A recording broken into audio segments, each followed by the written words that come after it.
Hello, my name is Don Heck. I appreciate the opportunity to talk to you about carotid artery stenosis, a little bit about the treatment options, and an exciting research trial, the CREST-2 trial, in which you might want to participate. I know your time is valuable, so let's get started answering some of the questions you might have about carotid artery stenosis and the CREST-2 trial. What is carotid artery stenosis? Carotid artery stenosis occurs when there is plaque buildup in the wall of the carotid artery, which is the artery you can feel under the angle of your jaw. While it can occur in anyone, it is certainly more common as we get older. The risk factors for carotid artery stenosis are high cholesterol, high blood pressure, diabetes if you have diabetes, smoking, and a family history of vascular disease such as heart attack or stroke. Why is carotid artery stenosis important?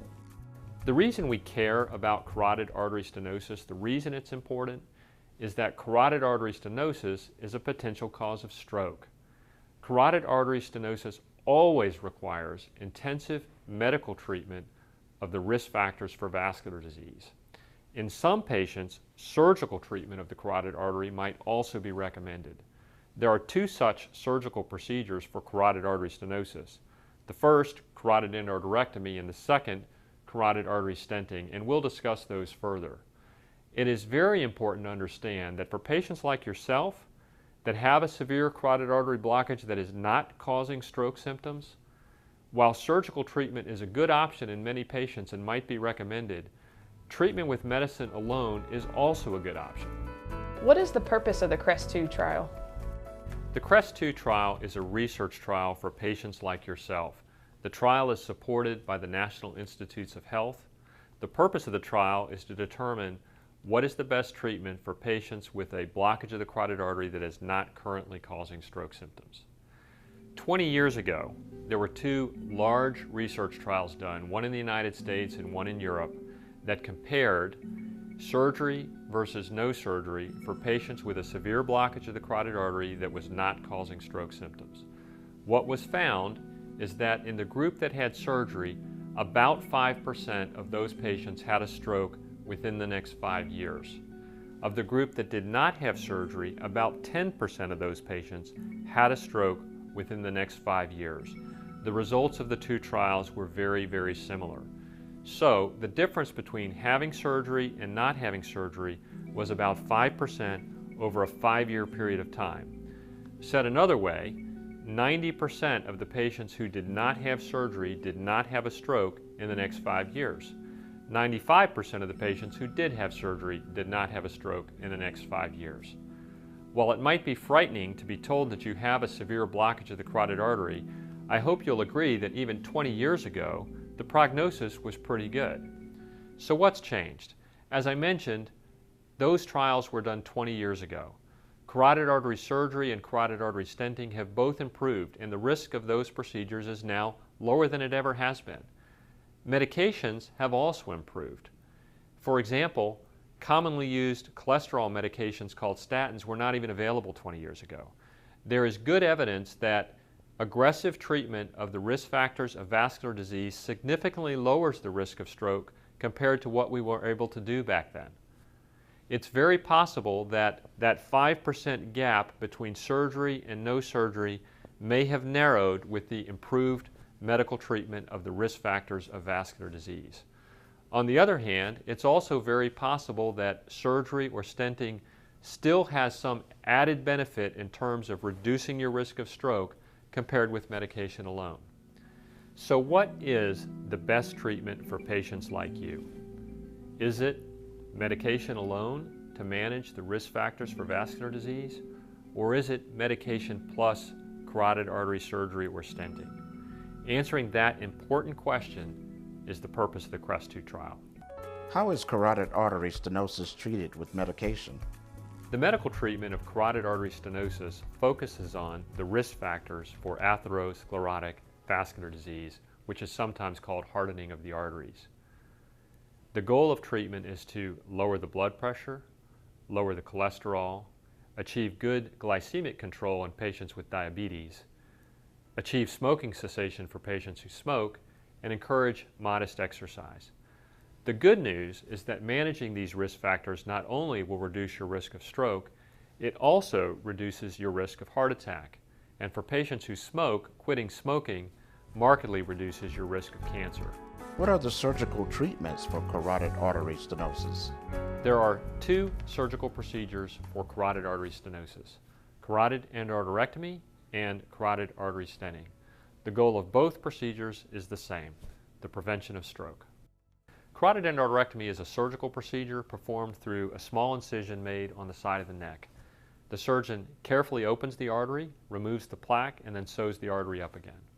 The surgery can be performed with general anesthesia, that is, with the patient asleep, or with the patient awake with sedation. That depends on the preference of the patient and the surgeon. Carotid endarterectomy usually requires a one-night stay in the hospital. The most important risk of the procedure is a small risk of having a stroke. If you are considering having carotid endarterectomy, you will want to discuss the specifics of the procedure and risks with your surgeon. Carotid artery stenting is performed by making a small incision in the crease of the groin. A very small tube called a catheter is maneuvered through the arteries up into the neck into the carotid artery. A small wire is then passed across the blockage in the carotid artery. On the end of the wire is a device called a filter, which is kind of like a colander like you would use to strain peas. The filter is placed in the artery to prevent any debris from breaking off and going to the brain. A balloon, called an angioplasty balloon, is then used to stretch out the narrow spot in the artery, and a stent is then placed to keep the artery open. The most important risk of the procedure is a small risk of having a stroke. Carotid artery stenting is performed with the patient awake, usually with light sedation or even just local anesthetic. Carotid artery stenting requires a one-night stay in the hospital. If you are considering having a stent procedure, you will want to discuss the specifics of your procedure and the risks with your doctor. Which procedure should I choose? Many patients are good candidates for either carotid endarterectomy or carotid artery stenting. For some patients, based on patient characteristics or anatomy, one procedure might be preferable to another. Your doctor will help you decide which procedure is best for you. How does the CREST-2 trial work? All patients enrolled in the CREST-2 trial receive the best possible medical care for management of vascular risk factors. In addition, some patients in the trial are assigned to either get carotid endarterectomy or carotid artery stenting. As the patient in the trial, you and your doctor get to decide, if you're assigned to have surgery, whether you would prefer to have carotid endarterectomy or carotid artery stenting. You do not, however, get to decide whether you have the procedure or not. That decision is actually made by a computerized flip of the coin. So if you enroll in the CREST-2 trial, you must be willing to be treated with medicine alone or to be treated with medicine plus surgery. That's how the trial works. What if I start having stroke symptoms? Your well-being is the only consideration for all of the physicians in the CREST-2 trial. For example, if during the trial you were to start developing stroke symptoms which were caused by the carotid artery blockage and you were not initially assigned to have surgery, your doctors would implement the appropriate treatment, which might include surgery or stenting, even if that's not the way you were initially assigned. You can rest assured that as a patient in the trial, our only consideration is your health and well-being, and we will always treat you with that in mind. If I start the trial, can I change my mind? We would very much like to enroll patients who intend to complete the full 4 years of the trial. However, participation in this trial or any research trial is entirely voluntary. You may withdraw from the trial at any time for any reason. If I do the CREST-2 trial, will my risk of having a stroke go up? I encourage my patients to enroll in the CREST-2 trial for 3 reasons. First, as a patient enrolled in CREST-2, you will receive the very best possible medical treatment for carotid artery stenosis, regardless whether you are assigned to the group receiving medication alone or the group receiving medication plus some type of surgical procedure. I can assure you that the medical treatment is overseen by real experts in the treatment of vascular disease. And if you are assigned to have surgery or stenting, the physicians performing those procedures in the trial are the very best in the country. Second, as I've told you before, controlling your risk factors for vascular disease not only lowers your risk of having stroke, it also lowers your risk of having a heart attack. And if you can stop smoking, That will lower your risk of having cancer. Third, this is an opportunity for you to do something not just for yourself, but also for someone else, for future patients. How much of my time will the CREST-2 trial take? The initial visit to enroll in the CREST-2 trial takes about 2 hours. After that, there's a visit at 1 month, and then for the first year, visits every 4 months. In years 2, 3, and 4, the visits are every 6 months. Your doctor might want to see you more frequently if he or she is adjusting your medications to get better control of your blood pressure or cholesterol, for example. I sincerely want to thank you for your time. I hope that you have learned something about carotid artery stenosis and the CREST-2 trial, and I encourage you to discuss any questions you have about carotid artery stenosis or the trial with your doctor.